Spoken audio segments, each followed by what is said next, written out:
Kronos could be in trouble. Mexico's legalization is lagging, and apparently not every dispensary is being considered essential. It's March 25th, and this is your TRICHOMES Morning Buzz. Broadcasting live from the TRICHOMES.com studios in Southern California. It's time for your Morning Buzz. We bring you late-breaking news that keeps you up to date with what's happening in the cannabis industry. The SEC has launched an inquiry into Kronos Group. The Securities and Exchange Commission is conducting a confidential and non-public inquiry into Canadian cannabis company Kronos Group Inc., according to internal company documents outlined by MarketWatch. The U.S. regulation agency is requesting the company retain records related to the bulk purchase of resin and other records related to how it recognizes certain revenue.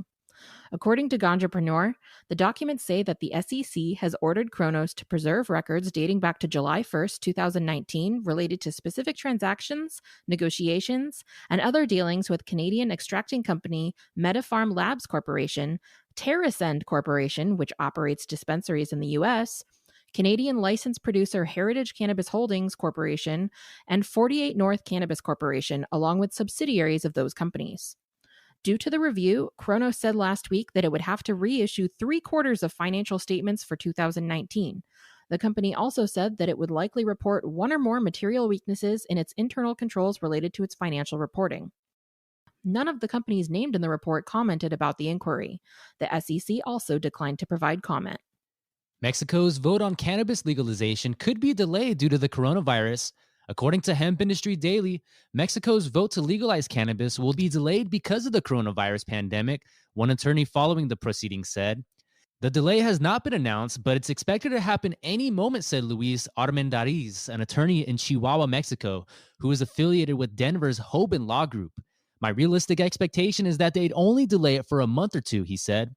Mexico's Congress has an April 30th deadline issued by the country's Supreme Court to legalize all forms of cannabis. The Supreme Court's landmark ruling in 2018 said it was unconstitutional to ban the use of cannabis for personal use. Whenever the legislation is passed, it could take years for Mexico to set up regulations for how businesses can grow and sell cannabis products.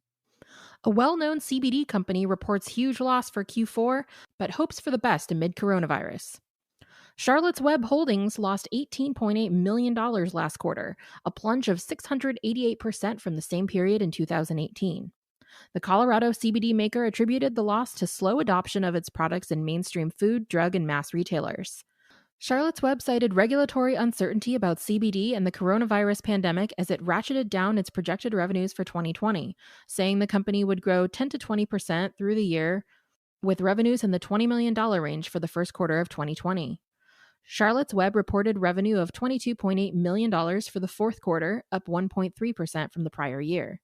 CEO Danny Elsler told investors that the company missed sales targets because of warnings from federal health regulators about CBD in November, which prompted retailers to slow plans to carry CBD products, particularly ingestible CBD, and competitive oversaturation.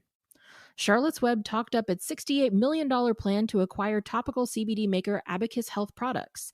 That's because 75% of food, drug, and mass retailers carry only topical CBD products, not ingestible CBD products such as tinctures, for which Charlotte's Web is known. Despite medical cannabis businesses being deemed essential during the COVID-19 pandemic, some adult use only shops are being ordered to close.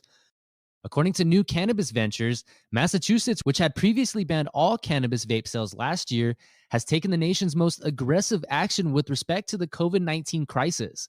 The Massachusetts Cannabis Control Commission has issued a summary cease and desist order that went into effect yesterday, ordering adult use stores to cease operations. The order exempts co-located medical marijuana treatment centers, but requires standalone facilities to close their workplaces and facilities to workers, customers, and the public through April 7th. Nevada ordered all dispensaries to close, but permits delivery. Massachusetts doesn't have a delivery option at this time, so adults who don't have medical cards are blocked from buying cannabis legally for the next 2 weeks. And that was today's Morning Buzz. Come see what the industry professionals are saying and join the conversation with the cannabis community at trichomes.com. And be sure to keep up with us on all social media platforms, subscribe to our podcast, and Trichome's YouTube channel for daily content. My name is David Fortin. And my name is Allison Ben-Yehuda. Take care.